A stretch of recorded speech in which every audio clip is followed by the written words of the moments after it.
Hi guys, my name's Alden. Welcome to my podcast. Today we're going to talk about childhood stories, and I'm interviewing a few of my friends and asking them what one of their most vivid or most memorable childhood memories are and why they're significant to them. I'm going to start off the podcast by telling my own personal story. So when I was about 5 or 6 years old, I grew up having a speech impediment, and my older sister named Kaylee, I could never say her name, I'd always say Shaylee instead of Kaylee. And so my grandma would do these voice exercises with me, and she'd have me go, Kaylee, and I'd say, Shaylee. And so after visiting her, I was home coloring with my friend Ryan, and he asked me to pass the violet crayon. And I say, no, Ryan, it's violet, because I thought you had to say and before every word. And that story stands out to me because I always thought it was really funny, and it just showed that I was kind of not the brightest kid. So yeah. Hi, my name is Devin Cronin. I'm 20 years old, and this is a story about when I was 5 years old. So, when I was younger, I always wanted to fly. So there was this one story my mom told me where I was running around upstairs naked and trying to jump off the banister, and my mom asked me what I was doing, and I said if I wasn't wearing clothes, I'd weigh less, and that way I could fly. So my mom had to grab me and tell me to put clothes on. Why does this memory stand out to you?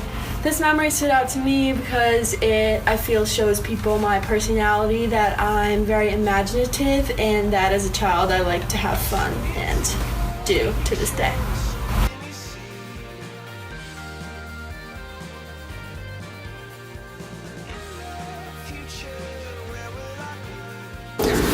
My name is Elizabeth. I'm 21 years old, and at the time of this story, I was 4 years old.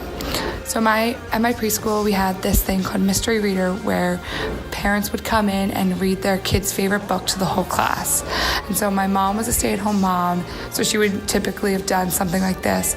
But my dad took the day off from work to come and read my favorite book to the class. And so he came into the classroom, and my teacher kind of made it a big deal because I didn't know, and nobody in the class knew whose parent was coming in. And she said, oh, does anybody know whose parent this is? Whose dad came in today to read the book? And she looked at me, and I said nothing. I pretended like I didn't know him. And she was like, oh, Elizabeth, do you know this dad? And I said no. Still did not acknowledge that I knew him.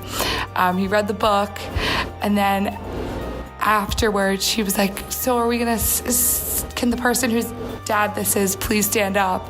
And I still refused to stand up. But you got to leave school early that day when your parents came, because you just got to leave with them.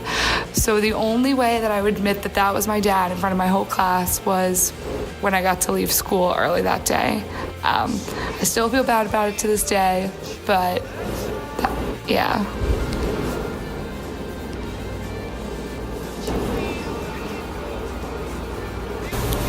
Another story that I had that involves school is one day when I was probably in kindergarten or first grade. I think it was first grade. I must have been having a bad day, not really wanting to be at school that day, and even though the classroom was really quiet, everyone was doing their work and behaving well, and I raised my hand and said, raise your hand if you're sick and tired of this like I am. Let's leave. And I tried to stage a rebellion of my class outside. We didn't make it very far, but I still think that that's something that stands out to me. Why do you think why do these two stories stand out to you? Well, these two stories are kind of about being rebellious and not a good student or wanting to be in school. And now I sit in class and I pay attention and I listen, so it kind of shows a transformation.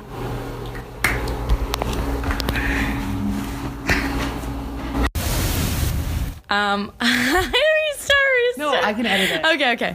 I'm Elizabeth Armando. I'm 19, and I'm going to tell a story about when my sister got stitches when I was 6 and she was 10. So we lived in Sasebo, Japan, and we wanted to go to the playground that we always played at that was across the street from my house. And she was swinging like on her stomach and spinning, and she asked me to hold back my swing so she could spin.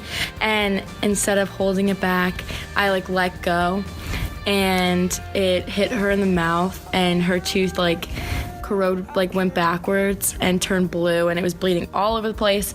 And then my dad had to carry her down, and she was bleeding all over his shirt and all over the car. And she was taken to the hospital, and she ended up getting like 7 stitches or something. And she had her school pictures the next day, and so she couldn't really smile. And then later on they realized that she didn't even need the stitches. Sorry, that was only...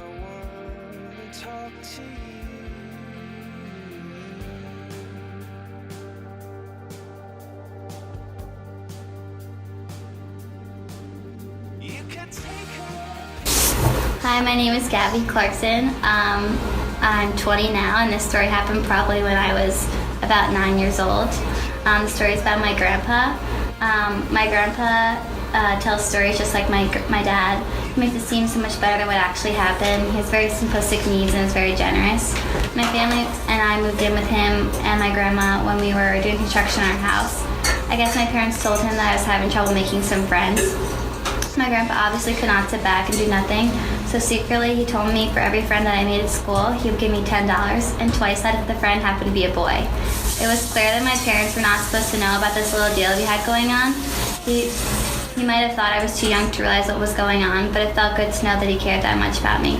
I thought for sure he would forget, but every once in a while he would pull me aside and ask. At first I would say no, but I didn't have the heart to tell him no anymore. But I couldn't lie because I'd be taking his money, which was worse. So I really started trying to make friends. Eventually, I collected. Listen, I'm not saying this was a breakthrough moment for me, but it's something I'll remember forever. Why does this memory stand out over others? I think just because I'm one of 22 grandchildren, and the fact that he took that much time to really care about me was really special.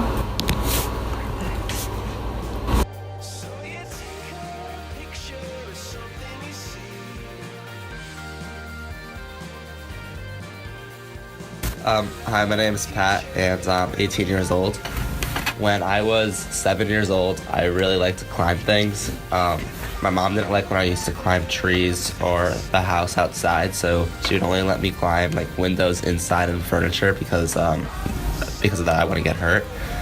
And one day I was climbing a window, and for some reason, like we never found out why, I decided to climb it with a golf club. But I put the golf club in my mouth, so I was able to grip the window around me.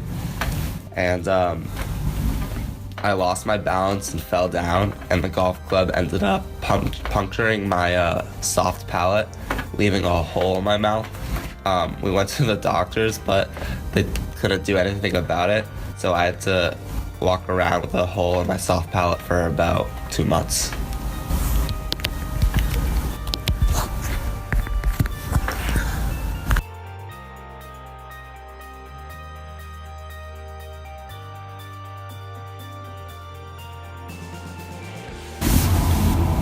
Hi, I'm Steffi. I'm 19, and I'm going to tell 2 near-death experiences that happened to me when I was 10 and 11. The first one, I was in Africa, and we were staying in, like, platform tents. My brother was staying in one, and then my mom and sister and I were staying in another. And we were walking back from, like, having dinner, and we stopped to, like, have my brother go to his tent because we had to walk with, like, a guy with, like, a machete in case animals came and attacked us. And we stopped to like have him go up to his tent, and then we kept walking, and as we were walking, all of a sudden the guard pushed my mom and I back because a water buffalo just charged in front of us. And so basically, if we didn't stop to drop my brother off, probably would have ran straight into us. That was the first one. The second one is I was in Megève skiing down Mont Blanc, and this mountain is full of crevasses, which is basically a big dark, deep black hole that if you fall in, you're dead.